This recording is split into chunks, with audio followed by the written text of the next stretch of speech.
capítulo 6, do versículo 11 ao 18. Vede com que letras grandes vos escrevi de meu próprio punho. Todos os que querem ostentar-me da carne, esses vos constrange a vos circuncidardes, somente para não serem perseguidos por causa da cruz de Cristo. Pois nem mesmo aqueles que se deixam circuncidar guardam a lei. Antes querem que vos circuncideis para se gloriarem na vossa carne. Mas longe estejam de mim gloriar-me, senão na cruz de nosso Senhor Jesus Cristo, pelo qual o mundo está crucificado para mim e eu para o mundo. Pois nem a circuncisão é alguma coisa, nem a incircuncisão, mas o ser nova criatura. E a todos quantos andarem de conformidade com esta regra, paz e misericórdia sejam sobre eles e sobre o Israel de Deus. Quanto ao mais, ninguém me moleste, porque eu trago no corpo as marcas de Jesus. A graça de nosso Senhor Jesus Cristo seja, irmãos, com o vosso espírito. Amém. Amém. Vamos orar mais uma vez. Senhor Deus, te agradecemos pela tua palavra que agora acabamos de ler, palavra bendita do Senhor, palavra especial da parte do Senhor para nós. Pedimos, ó Deus, dá-nos boa compreensão, dá-nos, ó Deus, o ensinamento que precisamos, e não apenas a compreensão, mas nos ajude, ó Deus, a vivermos em obediência à tua palavra. Fala conosco nessa noite, através da tua palavra nós te pedimos, em nome de Jesus, amém. Amém. O tema do estudo de hoje é: na cruz de Cristo está a nossa nova vida. Essa é a parte primeira, A primeira parte desse estudo que vamos fazer nessas duas quintas-feiras a partir de hoje. Porque nós estamos encerrando a nossa caminhada, a nossa jornada em Gálatas. E aqui nesses 8 versículos, do 11 ao 18, nós temos então o fechamento dessa carta, o encerramento da carta de Paulo aos Gálatas. Uma carta que, como aprendemos nessa caminhada, é uma carta importantíssima para a igreja e, simbolicamente, a primeira carta que Paulo escreveu, quem sabe devesse ser também para nós a primeira carta da gente decorar, da gente devorar, da gente mergulhar de cabeça para extrair todo esse ensinamento, porque Paulo fala e fala com muita autoridade sobre os falsos ensinos, a perversão da doutrina de Deus, do evangelho genuíno na boca dos falsos mestres, dos falsos profetas, para gerar confusão, engano, e para que o evangelho não fosse ensinado na sua integridade, na sua pureza, na sua total veracidade. Então, o apóstolo Paulo, ele foi usado por Deus para alertar essas igrejas. Nós aprendemos que Gálatas não era uma igreja de Gálatas. Gálatas era uma região, a região da Galácia. Então várias igrejas receberam essa carta e foram assim alertadas pelo apóstolo Paulo. E quando nós, agora, em 2020, estamos estudando a carta de Gálatas, nós também somos alertados para não cairmos no erro. A mensagem de Gálatas, ela pode ser resumida como a mensagem da cruz. O evangelho é defendido por Paulo aqui, de forma assim, dura, firme, de forma muito contundente, ainda que venha um anjo do céu para pregar um outro evangelho, você não deve aceitar, você não deve receber, você deve desprezar completamente. Então, o que Paulo está ensinando é que o evangelho, esse genuíno evangelho, aponta para a pessoa de Cristo, para a obra de Cristo, para a mensagem da cruz, do início ao fim.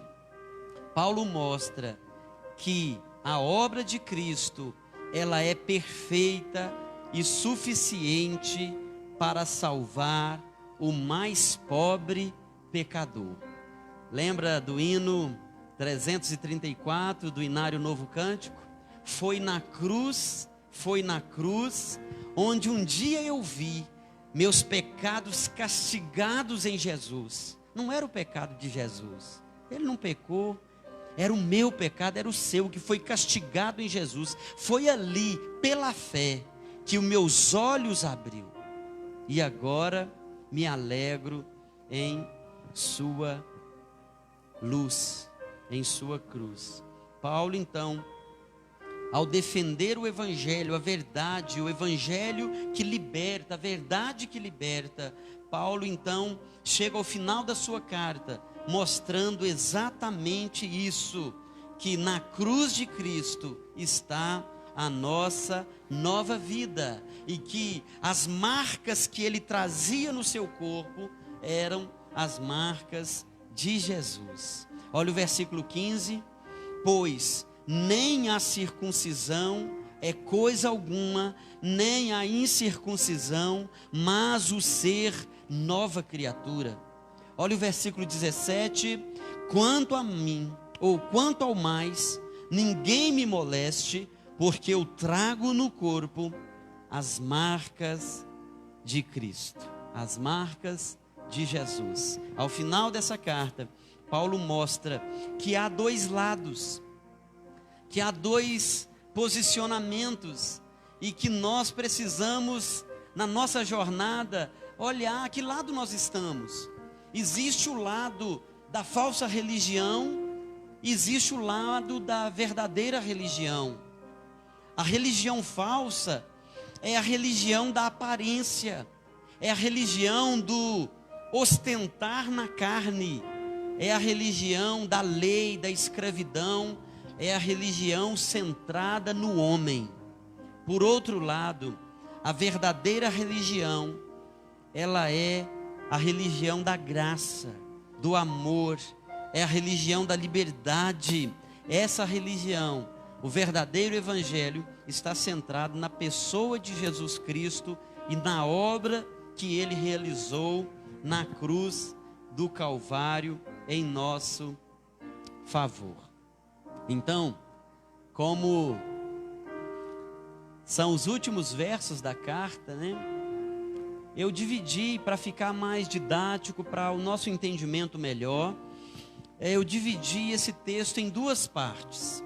A primeira parte, os versos 11 a 13. E nessa primeira parte, ou nesses versos, Paulo desmascara os falsos mestres. O objetivo dele é mostrar que a falsidade, ela é pega exatamente na aparência, na ostentação, na maneira de querer se garantir, mostrando a aparência sem ter o conteúdo, ostentando na carne sem ter a verdadeira essência. A segunda parte, que vai dos versos então 14 ao 18, é onde Paulo mostra a sua vida, o seu testemunho de vida.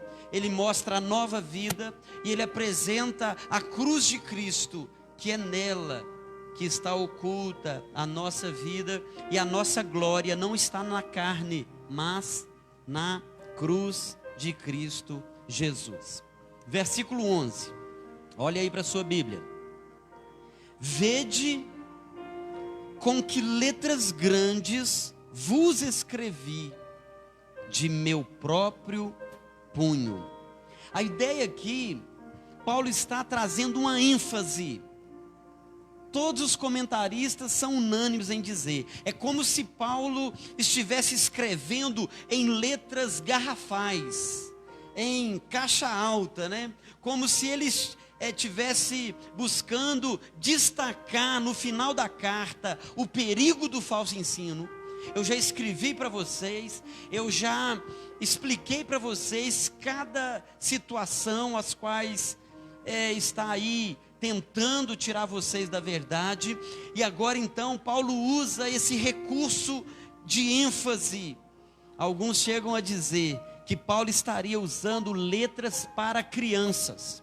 Já viu quando uma criança vai escrever e ela faz um A bem grande, ela faz um E bem grande? A letra de uma criança que está sendo alfabetizada é uma letra maior, mais bem definida em cada traço, porque ela está desenvolvendo a sua escrita. É como se Paulo estivesse usando letras para crianças. Uma repreensão indireta, talvez a imaturidade espiritual daqueles irmãos. Vede com que letras grandes vos escrevi de meu próprio punho, para que vocês não percam nenhuma parte dessa mensagem, para que vocês não tenham dúvida do que eu estou dizendo para vocês. Olha o versículo 12, o que ele escreveu em letras grandes: todos os que querem ostentar-se na carne, esses vos constrangem a vos circuncidardes, somente para não serem perseguidos por causa da cruz de Cristo. Pois nem mesmo aqueles que se deixam circuncidar guardam a lei, antes querem que vos circuncideis para se gloriarem na vossa carne. Ou seja, havia por parte daqueles líderes uma ostentação na carne que gerava um constrangimento para o cumprimento da lei, para a escravidão da lei. Todos os que querem ostentar-se na carne, eles vos constrangem a vos circuncidarem. Quem quer viver a liberdade do Evangelho da Graça não pode viver para agradar a homens. É isso que Paulo está dizendo. Havia uma tentativa daqueles líderes de ostentar na carne e de levar aqueles irmãos a cuidarem para obedecerem alguns rituais da lei, a fim de que pudessem então se gloriar. Olha, eu sou circuncidado, você não é? Olha, você está errado, você tem que se circuncidar. Ou seja, você tem que cumprir a lei. Mas Cristo não morreu para pagar o meu pecado, para me resgatar? Sim, mas o que Cristo fez, Ele fez. Agora a sua parte você tem que fazer, que é circuncidar, que é guardar os sábados, que é guardar a dieta dos judeus. Eram os grupos da lei, eram os judaizantes. Mas que evangelho da graça é esse? Que vai exigir um cumprimento da lei, que vai impor ao discípulo que cumpra a lei. Então não é o evangelho da graça, é o evangelho da lei. E nós não somos escravos da lei, nós não somos escravos de homens, nós não somos escravos da religiosidade, nós somos livres. Essa é a mensagem de Paulo na carta aos Gálatas. O cristianismo não é uma religião de aparências externas. Aqueles que querem ostentar, eles estão buscando apresentar aos outros como alguém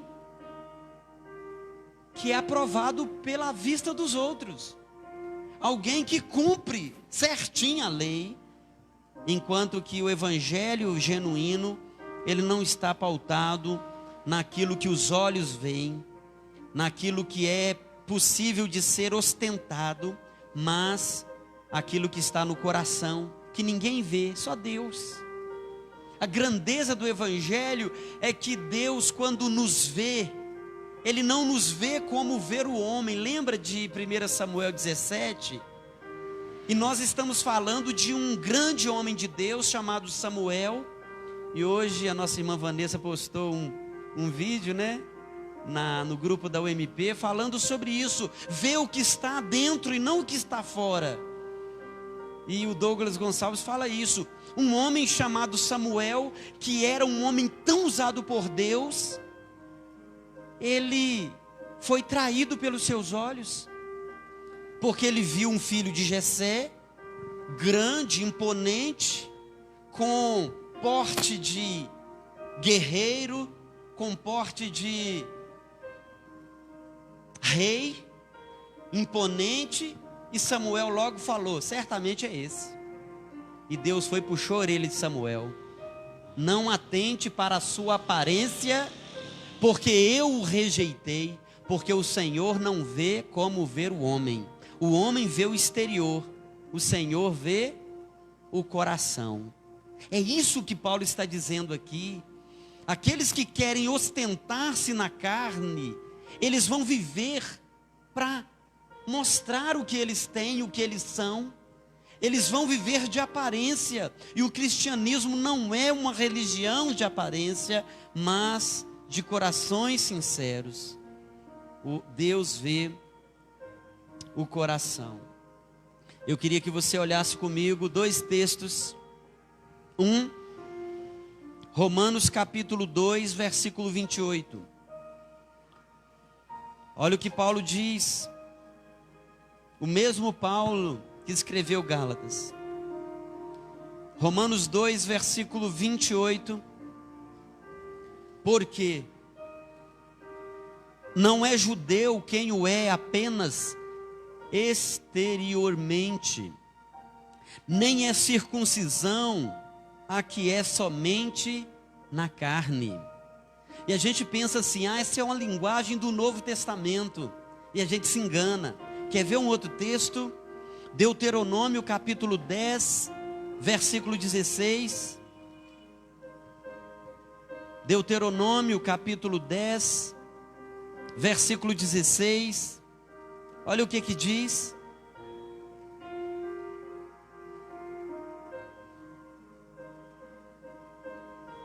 Circuncidai, pois, o vosso coração, e não mais endureçais a vossa cerviz. O Deus que prescreveu a circuncisão como uma marca externa no povo, que era o povo da aliança dele, ainda no Antigo Testamento diz: circuncidai o coração. Deus está atento àquilo que acontece em nossos corações. Deus está atento àquilo que acontece nas nossas intenções. Porque não é judeu quem o é apenas exteriormente, nem é circuncisão aquela que é somente na carne. E versículo 29 de Romanos 2, porém judeu é aquele que o é interiormente, e circuncisão a que é do coração, no espírito, não segundo a letra, e cujo louvor não procede dos homens, mas de Deus. Deus está interessado no coração. É no coração que a gente ama e que a gente odeia. É no coração que a gente quer o bem e a gente quer o mal do outro. É no coração, diz a palavra de Deus e o próprio Jesus, que brotam, as impurezas, os homicídios, os adultérios, toda podridão. E Jesus disse que o que entra pela boca não contamina o homem, mas aquilo que sai da boca. É isso que contamina o homem. O coração precisa estar em Deus, e a nossa busca deve ser pela aprovação de Deus. Como em 2 Timóteo capítulo 2, versículo 15. Procura apresentar-te a Deus aprovado, como um obreiro que não tem de que se envergonhar, mas que maneja bem a palavra da verdade. A ênfase do nosso estudo hoje, da palavra de hoje, É nesse sentido. Será que nós temos sido aprovados por Deus? Será que temos agradado a Deus? É uma resposta que só você pode dizer e pode considerar. Você se considera um crente aprovado por Deus? Uma crente aprovada por Deus? Ou será que nós estamos nesse lugar que Paulo chama de ostentação, de gloriar na carne, de se ver melhor do que o outro, de entender que você está melhorzinho do que o outro? Mas onde na Bíblia que existe essa régua que mede o outro?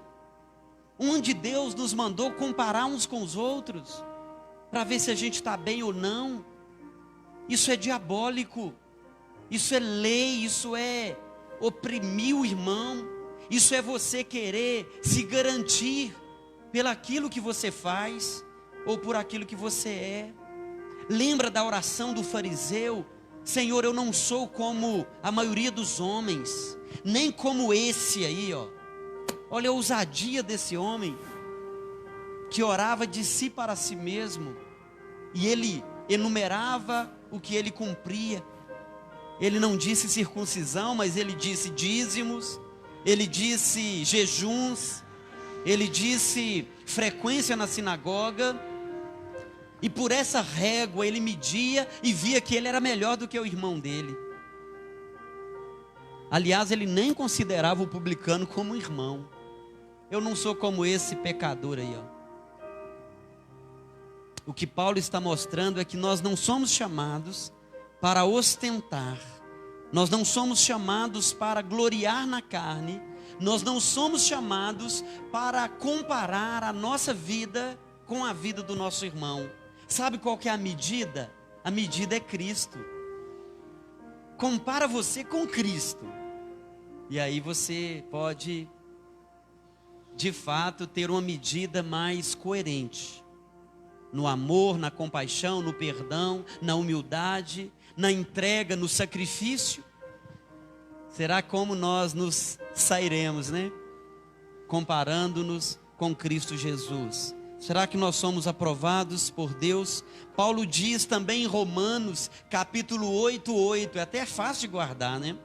Romanos 8:8, Paulo diz que os que estão na carne não podem agradar a Deus. Olha só, os que estão na carne não podem agradar a Deus. Veja o que Paulo diz em Gálatas, lá no início da carta, no capítulo 1, versículo 10, volte aí, Gálatas 1, versículo 10. Porventura, procuro eu agora o favor dos homens ou o de Deus? Procuro eu agradar a homens? Olha as perguntas que Paulo fala. Se agradasse ainda a homens, não seria servo de Cristo. Se você pegar textos do Novo Testamento, especialmente nos escritos de Paulo, você vai ver que o alvo dele, a vida dele estava em Cristo. O tempo todo Paulo fala, eu vivo para Cristo. E é por isso que ele, no final aqui de Gálatas, ele diz, eu trago no meu corpo as marcas de Jesus.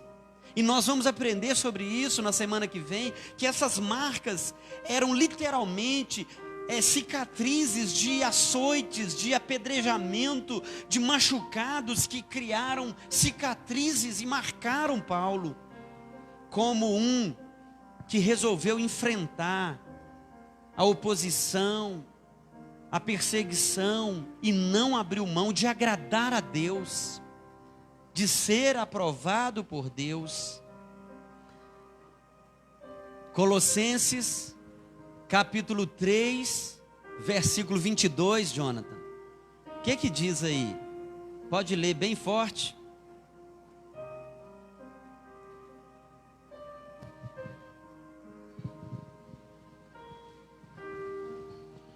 Servos, Obedeça em tudo a seus senhores aqui na terra, não servindo apenas quando estão sendo vigiados, visando somente agradar pessoas, mas com sinceridade de coração, temendo o Senhor. Olha só, muito obrigado, meu irmão.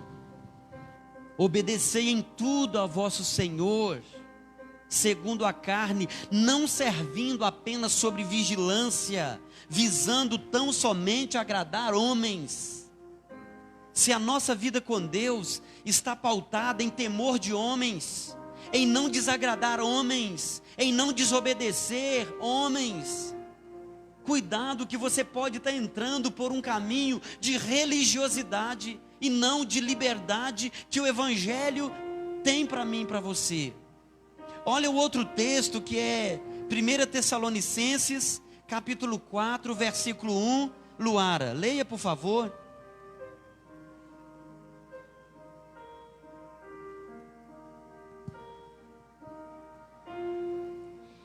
Finalmente, irmãos, nós vos rogamos e exortamos no Senhor Jesus, que como de nós recebestes, quanto à maneira porque deveis viver e agradar a Deus, e efetivamente estáis fazendo, continueis progredindo cada vez mais. Olha só, obrigado, minha irmã Luara. A exortação de Paulo: assim como recebestes, quanto à maneira porque devíeis agradar a Deus, a maneira pela qual deveis viver e agradar a Deus. Às vezes a gente passa a vida inteira tentando agradar cônjuge, filhos, pastor, líder, denominação, e nós não nos perguntamos: será que eu tenho vivido para agradar a Deus? Será que eu tenho vivido buscando a aprovação de Deus? Do que adianta eu ter as honras dos homens se eu não tiver a aprovação de Deus? Nós precisamos viver para agradar a Deus e não a homens. Não adianta nada termos aplausos dos homens e a reprovação de Deus. A verdadeira religião, o verdadeiro evangelho, não é de aparência, não é quem é mais bonitinho, quem é mais cheirosinho, quem é mais crentinho, quem é mais presentinho na igreja. Na verdade, o coração, ele é que sustenta a fé. O coração, ele vai, de fato, ser aquilo que vai determinar se nós, de fato, somos convertidos ou não. Deus vê o coração. Por fora, a gente engana qualquer um. Quando você está na rua aí, às vezes você está numa fila, você está num banco, a gente não faz ideia quem são aqueles estelionatários, aqueles ladrões que estão ali buscando uma oportunidade. Às vezes estão tão bem arrumados que a gente confunde eles com o gerente do banco. Às vezes estão tão bem apresentáveis que nós os confundimos com um empresário, um advogado, um médico. E na verdade não passam de ladrões e aproveitadores. Assim também, enganar os olhos é fácil, mas a Deus jamais nós enganaremos. Que nós não venhamos viver um cristianismo de ostentação, de gloriar na carne, mas que nós venhamos viver uma vida aprovada por Deus, uma vida que agrada a Deus, porque no final é isso que vai contar, se a gente recebeu, né, o aplauso e a aprovação de Deus ou dos homens. Vamos ficar de pé para a gente orar. E aí eu já deixo o convite para a semana que vem, onde nós vamos estudar a segunda parte desse texto com esse mesmo tema. Na cruz de Cristo está a nossa nova vida. Louvado seja Deus, louvado seja o nosso Deus. Eu vou convidar o nosso irmão presbítero Rubens para fazer uma oração. agradecendo a Deus, pedindo ao Senhor nosso Deus, que nos ajude a viver, não de aparências, não de ostentação, mas aprovados por Deus, agradando a Deus acima de todas as coisas. Vamos orar.